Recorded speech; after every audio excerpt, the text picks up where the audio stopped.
sejarah perkembangan filologi, yaitu terdiri dari 5 bagian. Salah satunya bagian A-nya filologi di Eropa daratan. 1. Awal pertumbuhan. Awal pertumbuhannya yaitu abad ketiga merupakan pusat ilmu pengetahuan. Di sana terdapat perpustakaan yang sebelumnya yaitu kuil pemujaan 9 Dewi Moses, yaitu menyimpan tradisi lisan masa lalu dalam golongan-golongan papirus. Ahli filologi pada masa itu orang yang memiliki pengetahuan yang luas.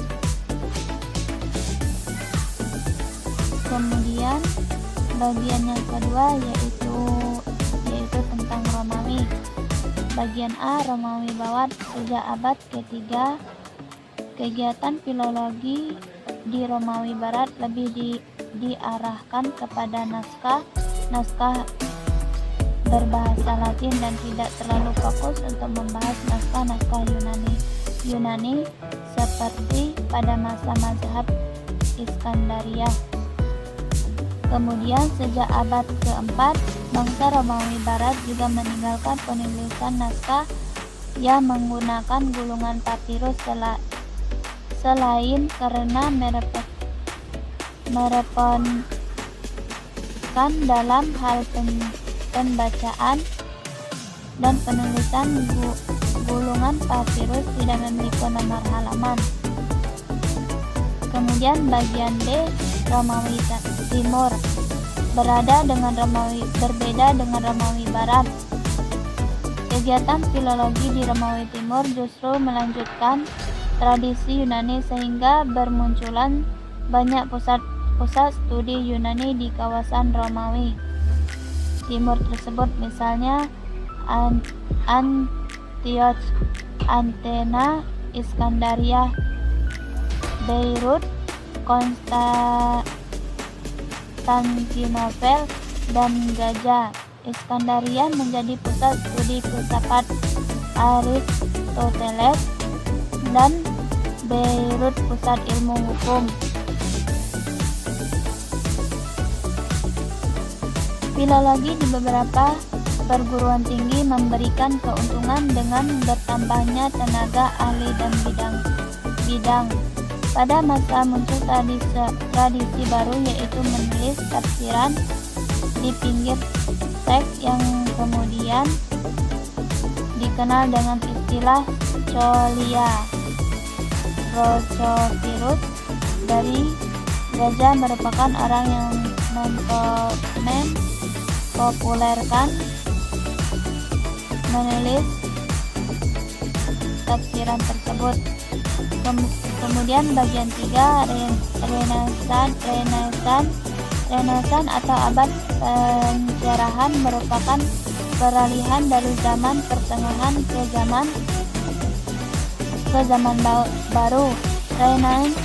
Renaissance muncul di Italia pada abad ke-13, menyebar ke negara-negara Eropa lainnya, dan berakhir pada abad ke-16. Dalam artinya sempit, Renaissance merupakan kembalinya kebudayaan klasik menjadi pedoman hidup. Dalam arti luas, Renaissance adalah periode pola pikir masyarakat untuk lebih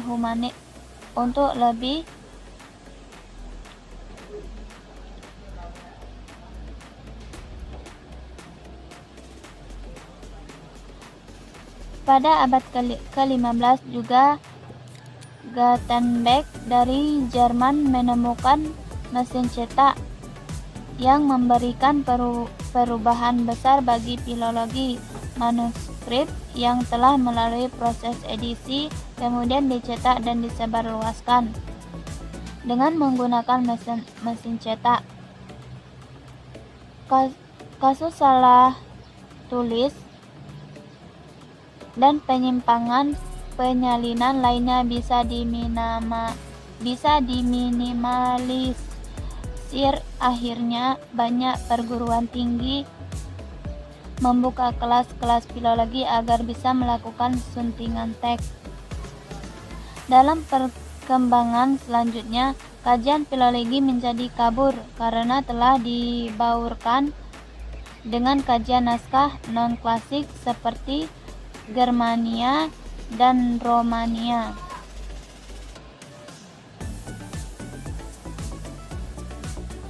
Kemudian bagian B, filologi di Timur Tengah. Sejak abad ke-4, Timur Tengah telah memiliki banyak perguruan tinggi dan berbagai pusat studi ilmu pengetahuan. Pada abad ke-5, Edessa mengalami perpecahan Gerjani. Banyak ahli filologi yang berpindah ke Persia.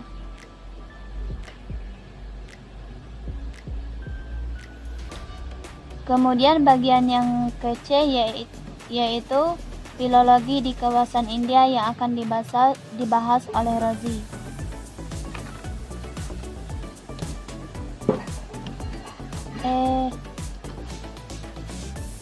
Assalamualaikum warahmatullahi wabarakatuh. Baiklah, saya akan melanjutkan materi yang disampaikan dari saudara kita. C. Filologi di kawasan India. India merupakan salah satu bangsa di Asia yang memiliki banyak dokumen atau manuskrip dari masa lampau. Kota Gadara merupakan bukti adanya kontak langsung bangsa Yunani dengan India. Sejak abad ke-1, kontak langsung bangsa India dan Cina terjadi saat sekelompok pendeta Buddha mengadakan perjalanan dakwah ke Cina. Setelah itu, musafir Cina juga melakukan kunjungan ziarah ke tempat-tempat suci agama Buddha di India. Di antara mereka ada 3 nama yang tercatat dalam sejarah, yaitu Fahyan yang berkunjung ke India pada tahun 399, Hiuen Sing pada tahun 630 sampai 644, dan Yi Sing pada tahun 601 sampai 695. 1. Naskah-naskah India. Naskah India tertua adalah Veda, kitab suci agama Hindu yang ditulis pada abad ke-6 sebelum Masehi. Kitab ini memuat 4 bagian, yaitu Rig Veda, Samaveda, Yajurveda, dan Atharvaveda. Setelah periode Veda disusullah naskah-naskah lainnya, yaitu kitab suci Brahmana, kitab Aranyaka, dan Upanishad. 2. Telaah filologi terhadap naskah-naskah India. Telaah filologi bangsa India lebih banyak dilakukan oleh bangsa Barat. Mereka menerjemahkan naskah-naskah tersebut dan memahami isinya.